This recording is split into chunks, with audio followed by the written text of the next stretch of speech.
नमस्कार, मैं किरनेश कुमार। जदयू के राष्ट्रीय अध्यक्ष और बिहार के मुख्यमंत्री नीतीश कुमार दिल्ली दौरे से पटना वापस लौट चुके हैं, लेकिन इस बार नीतीश कुमार दिल्ली से खाली हाथ लौटे हैं।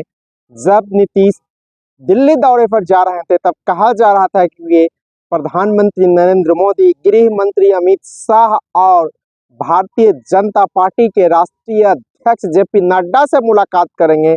लेकिन दिल्ली दौरे के दौरान मुख्यमंत्री की मुलाकात न ही प्रधानमंत्री नरेंद्र मोदी के साथ हुई, न ही केंद्रीय गृह मंत्री अमित शाह के साथ और न ही भाजपा के राष्ट्रीय अध्यक्ष के साथ।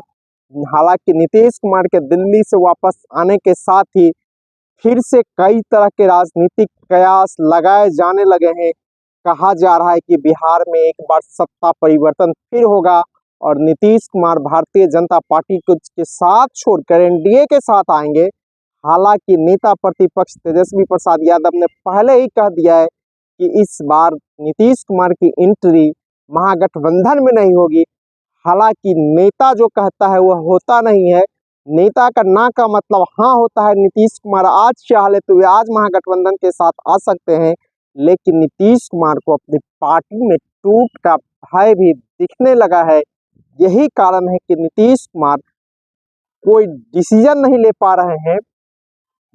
केंद्रीय गृह मंत्री अमित शाह ने पिछले दिनों कहा था कि बिहार विधानसभा चुनाव के बाद बिहार के मुख्यमंत्री के नाम तय किए जाएंगे, लेकिन जेडीयू के लोग 2025 के बिहार विधानसभा चुनाव भी नीतीश कुमार के नाम पर लड़ना चाहता है।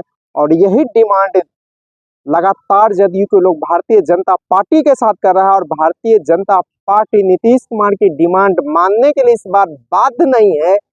यही कारण है कि एक बार फिर राजनीतिक कयास लगाए जाने लगे, चर्चाएं शुरू हो गई है कि नीतीश कुमार फिर से पलटी मारेंगे। और उनके दिल्ली दौरे को लेकर भी इसी तरह की चर्चाएं थी। कहा जा रहा था कि नीतीश कुमार दिल्ली गए हैं, केंद्रीय नेताओं से भाजपा की बातचीत करेंगे और आगे जो अक्टूबर नवंबर में बिहार विधानसभा का चुनाव है उसमें भी नीतीश कुमार ही महागठबंधन एनडीए के उम्मीदवार होंगे। लेकिन इस तरह के कयास अभी से लगाए जाने लगे कि जिस तरह महाराष्ट्र में शिवसेना नेता एकनाथ शिंदे को हटाकर भारतीय जनता पार्टी ने देवेंद्र फडणवीस को मुख्यमंत्री बना दिया है, इसी तरह का खेला बिहार में न हो जाए, इसी को लेकर नीतीश कुमार डरे हुए हैं।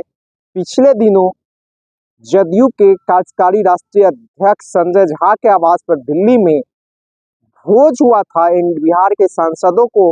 उस भोज में केंद्रीय गृह मंत्री अमित शाह भी पहुंचे थे, लेकिन बिहार से नीतीश सरकार के एकमात्र मंत्री श्रवण कुमार पहुंचे थे और कई मंत्री नहीं पहुंचे थे। उस वक्त से ही कई तरह की चर्चाएं शुरू हो गई है। बीच में चर्चाएं थी कि नीतीश कुमार इस्तीफा देकर कभी भी महागठबंधन के साथ आ सकते हैं। इसी बीच केंद्र सरकार ने बिहार के राज्यपाल भी बदल दिए। राजेंद्र विश्वनाथ आर्लेकर को केरल भेज दिया और केरल के राज्यपाल मोहम्मद आरिफ खान को बिहार भेज दिया है। तो इससे भी कहा जा रहा है कि केंद्र ने नीतीश कुमार पर नकेल कसना शुरू कर दिया है और इसी नकेल से नीतीश कुमार छटपटाहट में है और महागठबंधन के साथ जाना चाहते हैं। लेकिन नीतीश कुमार की ना भी इधर बात बन रही है ना उधर बात बन रही है।